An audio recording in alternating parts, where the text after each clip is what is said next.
지금 이 영상을 보시는 분들 중 상간소송을 생각하고 있는 분이라면 딱 3분만 집중해서 저희 이야기를 들어보세요. 더 이상 유튜브에서 다른 영상이나 블로그를 안 봐도 되게끔 이혼 전문 변호사인 저희 로맨즈가 어떤 방식으로 상간소송을 준비해야 할지, 그리고 증거는 어떻게 수집하는 게 합법적이고 좋을지 상간소송에 필요한 다양한 팁을 알려드리도록 하겠습니다. 내 아내가 또는 내 남편이 외도를 하고 있다는 걸 알게 되고 그 외도 상대가 누군지도 알게 된다면 당사자 입장에서는 정신적으로 많이 힘들고 그 충격이 정말 클 수밖에 없죠. 상간소송은 그렇게 내가 받은 정신적인 고통을 상간자로부터 위자료로 배상받기 위해서 진행하는 소송입니다. 하지만 소송을 제대로 준비하지 않고 감정적으로 무작정 소송에 돌입했다간 피해자인 내가 오히려 소송에서 패소를 당하는 상황이 얼마든지 발생할 수 있습니다. 그렇기에 상간소송을 알아보고 준비하고 있는 상황이라면 이 영상을 꼭 끝까지 집중해서 봐주세요.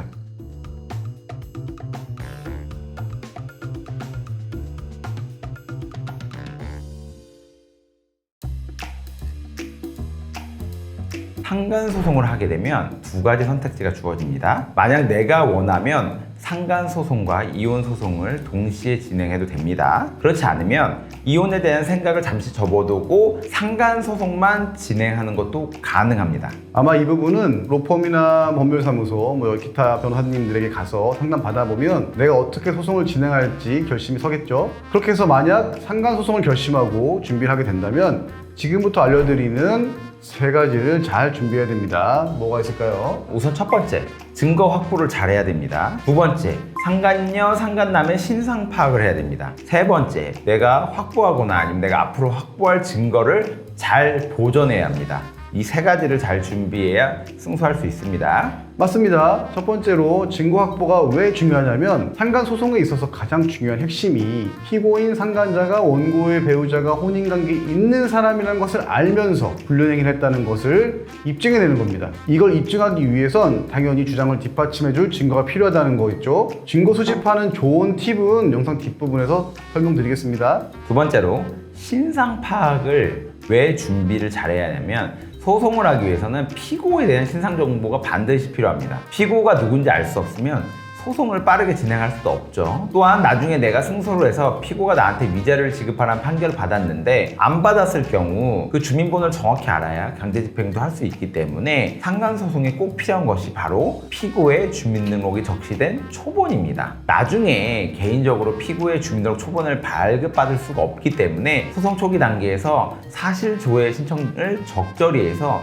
피고의 신상 정보를 특정하는 절차가 필요합니다. 상간자, 그러니까 피고를 특정할 수 있는 정보의 종류는 대략적으로 핸드폰 번호, 계좌번호, 아니면 집 주소나 그 사람의 차량 번호가 있고 심지어는 게임 아이디나 이메일 주소도 가능합니다. 일단 정보가 너무 없다면 주어진 최소한의 정보를 가지고 소송을 시작한 다음에 법원에서 보정 명령을 받아서 그걸 통해 사실조회 신청이나 문서 제출 명령 등을 통해서 하면 되니까 너무 걱정하지 않으셔도 됩니다. 도저히 모르겠다, 상간남, 상간녀 정보를 알아낼 방법이 도무지 안 보인다 싶으면 이렇게 접근해 보는 것도 좋아요. 구글 타임라인에 자주 가는 주소지, 아니면 배우자의 쇼핑 어플이나 배달 어플의 최근 배송지, 내비게이션 주소, 이런 부분에서 생각했던 것보다 쉽게 상간자의 신상 정보를 알아낼 수가 있습니다. 이렇게 주소를 확보했는데 주소만으로 어떻게 상간자의 신상 정보를 확보할 수 있을까요? 말하시는 분들이 많아요. 어떻게 할 수 있냐면요, 이거는 되게 팁인데, 만약에 주소를 알면 어쨌든 그 사람이 전세보증금이든 자각이든 전입신고를 할 수밖에 없어요. 그러면 우리가 그 거주지의 주민센터에다가 사실조회를 보내서 그 집에 전입신고된 사람의 이름 그리고 주민번호를 알려달라고 합니다. 따라서 핸드폰 번호 아무것도 몰라도 돼요. 집 이름도 몰라도 됩니다. 그 주소지만 알면 우리가 어느 정도 그 부분이 상간행위지라는 걸 입증을 하면 주민센터의 사실조회를 통해서 그 사람의 이름, 주민번호를 확보할 수 있어요. 저희가 실제로 이렇게 해서 많이 해봤거든요. 그리고 세 번째로는 증거를 확보한 다음에 증거 보존 신청을 진행해야 되는데 아마 이 단어는 처음 들어보신 분들이 많을 거예요. 쉽게 생각하면은 인터넷에 상간소송, 이혼소송 준비하는 방법에 대한 정보가 있다면 당연히 그 소송을 방어하는 방법에 대한 정보도 있겠죠? 배우자가 외도 증거를 숨기려고 이 문자 메시지며 블랙박스며 삭제해버리면 솔직히 증거 확보는 그 과정이 너무 힘들어요. 그렇기 때문에 배우자나 상간자가 없앨 수 있는 증거들. 그렇지만 나도 쉽게 접근할 수 없는 민감한 것들이 사라지기 전에 소송에 활용할 수 있도록 소제기 전에 미리 법원에 이 증거를 확보해 달라고 신청하는 것입니다. 예를 들면 와이프나 남편이 어디 호텔 갔는지 알아. 그 호텔이 위치한 지역에 관할 법원에 신청을 해야 됩니다.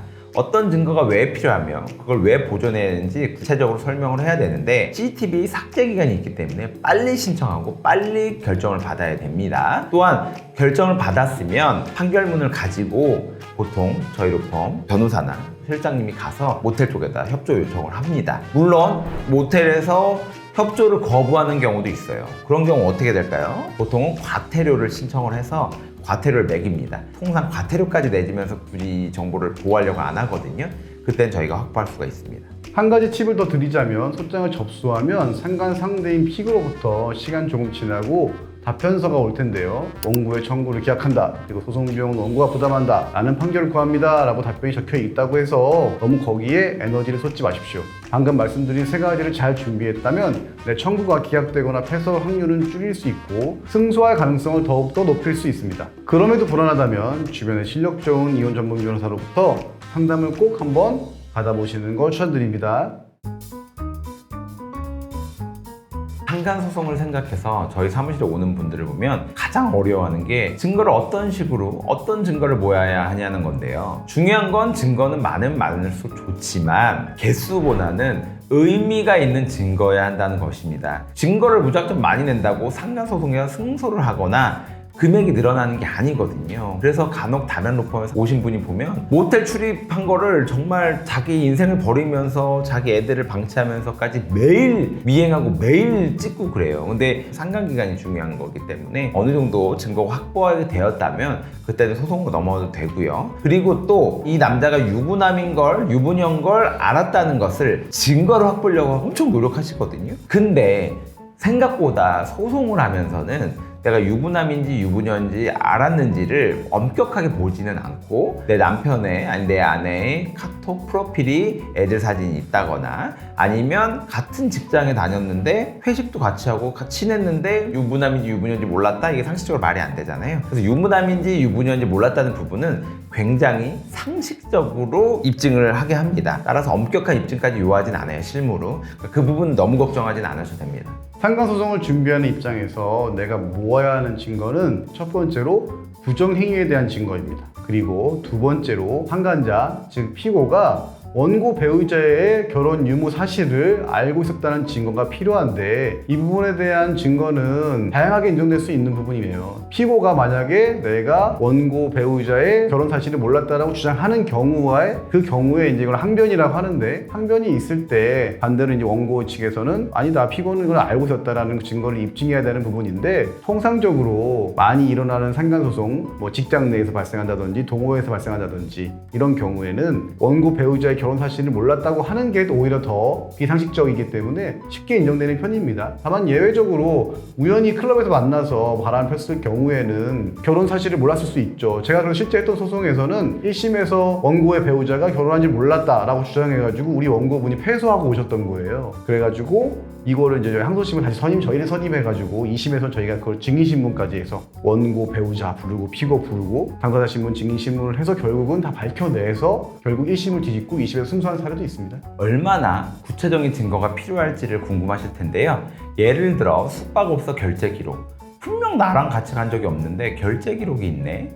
이것만 있어도 될까요? 많이 물어보십니다. 결론은 이것만으로는 안 됩니다. 왜냐하면 이혼 소송을 할 때 모텔 결제 내역 가지고 저희가 그분한테 위자료를 구할 수 있는데 상간 소송이기 때문에 그게 그 여자랑 그 남자랑 같다는 게 입증이 안 됩니다. 누구랑가는 특정이 안 되기 때문에 결제 내역만으로는 어렵습니다. 또한 합법적인 증거여야 하는데요. 합법적인 증거로는 일단 외도 증거로 법원을 통한 배우자의 카드 내역 조회, 배우자와 상간자가 다정히 찍은 사진, 여러 사람이 있는 장소에서 애정 행각을 찍은 사진 등이 있는데 또 그리고 집에 강아지가 있어가지고 홈캠을 설치해놨는데 거기에 두 사람의 대화나 애정 행각 기록이 남아있다면 이것도 합법적인 증거가 됩니다. 다만 증거 확보를 위해서 몰래카메라나 위치 추적기 그리고 녹음기 등을 일부러 설치한 거라면 이거는 사인의 위법 수집 증거, 불법 증거가 돼서 사용하기도 어렵고 적발된 경우 형사처벌도 되고요. 증거 능력이 인정되지 않을 수가 있습니다. 또한 상간자가 내 배우자가 혼인했다는 사실을 알고 있음에도 관계를 지속했다는 사실을 입증할 증거로는 SNS나 문자 대화 기록, 자백한 녹음, 서면 등을 이제 증거로 활용할 수 있습니다. 또 하나 제가 떠오르는 거는요, 내 남편과 상간녀가 몰래 뭐 베트남 같은 데 여행을 간 거예요. 직내 출장 간다고 했으면서. 그래서 저희가 출입국 기록을 2명 걸 다 뗐습니다.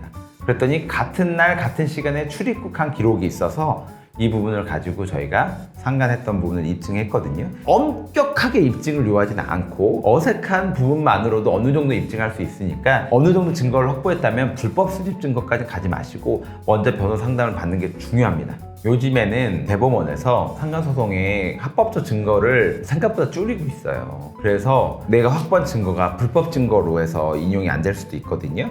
그래서 내가 확보한 블랙박스, 카톡, 문자, 호텔 들어가는 장면, 이런 부분들이 실제로 소송에서 쓰일 수 있고 불법 증거가 아닌지 등을 반드시 상담받아야 됩니다. 나도 모르게 제출했다가 형사고소 당할 수 있거든요. 상간소했다가 형사고소 당하면 얼마나 억울합니까? 그래서 그런 부분도 생각해서 반드시 상담을 한번 받기를 권고드려요.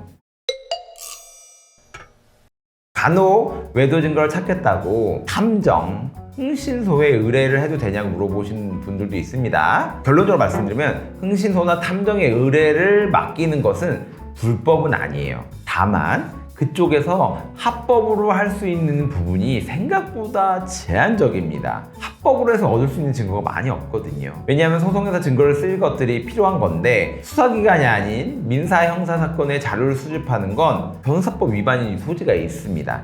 그리고 그 남자를 결국 미행해야 되고, 미행을 하기 위해서는 위치 추적기를 설치할 수밖에 없고, 그러면 결국에는 스토킹처럼 미행을 할 수밖에 없죠. 다 형사처벌 받을 수 있는 대상이 되는 거예요. 우리 입장에서 돈 주고 의뢰를 만약 했다면 교사범이나 방조범이 될 수 있습니다. 따라서 의뢰를 할 때도 신중히 해야 되고, 이 부분 역시 변호사 상담을 통해서 제한적으로 의뢰를 맡기도록 하셔야 됩니다. 그리고 흥신소나 탐정사업소 같은데 의뢰를 하는 비용이 생각보다 비싸다고 알고 있습니다. 몇백만 원씩 하는 경우는 다반사고, 또 성공보수로 수천만 원을 요구하는 경우도 있다고 들었어요. 제가 실제로 재판에 갔을 때 제 앞사건이었는데 흥신소 사장이 원고였고 피고는 흥신소에 맡겼던 아주머니였어요. 그래서 성공보수로 3천만 원을 주기로 했는데 정말로 성공을 했는가 봐요. 그래가지고 피고 상대로 그 성공보수 달라고 했는데 주지 않아서 민사소송까지 넘어온 거를 제가 재판에서 본 적도 있습니다. 흥신소를 사용하는 게 필요가 있는지에 대해서는 신중히 한번 검토를 해보셔야 되고, 불법 증거가 아닌 소송에 도움되는 합법적인 증거를 찾는 데는 저희가 도움을 줄 수 있고, 어떻게 소송을 진행하고 대응할지도 많이 도와줄 수 있으니까 합법 증거와 불법 증거를 구별할 수 있는 능력을 가진 변호사들과 상담을 받기를 추천드립니다. 상간소는 반드시 이겨야 됩니다. 내 남편이나 아내의 바람으로 너무나 큰 상처를 받았는데 이 민사소송까지 패소하면요, 너무 절망적이에요. 그리고 그 상대쪽 상간녀의 상간남매 소송 비용까지 부담해야 됩니다. 그럼 정말 그 충격이 말로 할 수 없을 정도거든요. 따라서 상간소송은 반드시 승소해야 되는 소송이에요. 상간소송을 많이 해본 변호사들과 상담하고, 그리고 승소 판결이 많이 있는 곳에 가서 반드시 제대로 된 소송을 하셔야 됩니다.